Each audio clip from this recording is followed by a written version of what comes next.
এই বিড়ালকে কখনো আপনারা কষ্ট দিবেন না, বিড়ালকে আদর করবেন, বিড়ালকে ভালো মতো পুষবেন।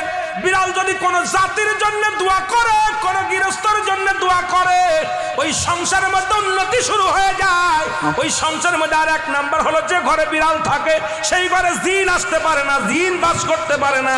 আর একটা ঘোষণা শুনে নেন, নবীজি বলে গেছেন, যে ঘরের মধ্যে বিড়াল ছানা বাস করে ওই ঘরের মধ্যে জিন জাতি প্রবেশ করতে পারে না। তাহলে ছোট ছোট মাসুম বাচ্চাগুলো যে ঘরের মধ্যে থাকে, মুসলমান অনেক সময় জিনের আশ্রয় পড়ে যায়, অনেক সময় জিনে আসর করে, ওই ঘরের মধ্যে জিনে আসর করে।